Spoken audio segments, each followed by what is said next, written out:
Dito kami ngayon sa Molino.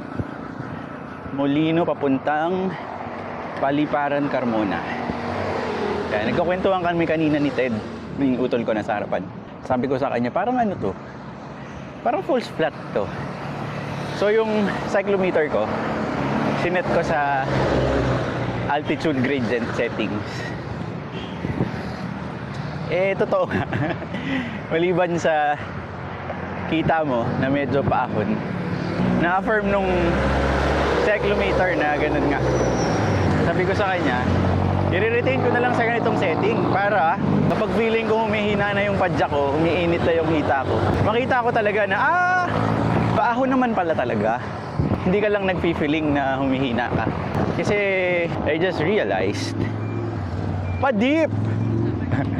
I just realized na minsan kala mo mahirap lang,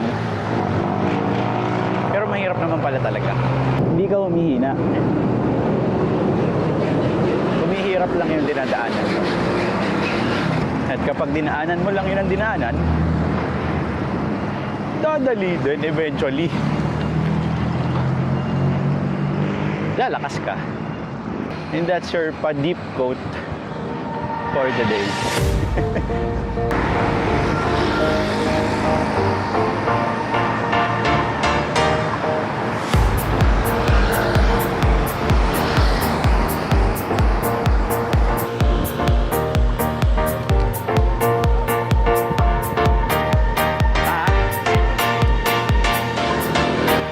Ganda rin mag-jogging dito eh. Oh.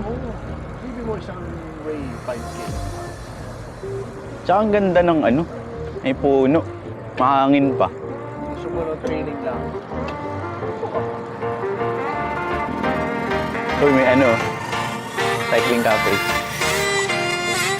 The locker room cafe.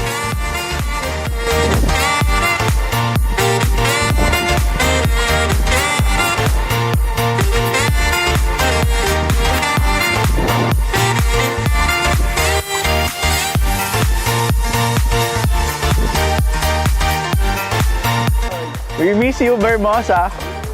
Happy New Year! Kaya dito pag mas maaga ka. Bigas talaga. Sa kayo, anong route niyo mamaya? San Pedro na. Gusto pa ata mag-carjack nito di. Walang iya. Bahala kayo sa buhay na. Ako, di ko na kaya init.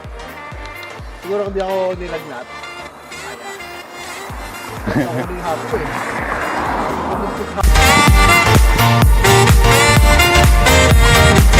I-video mo yung nagbi-video.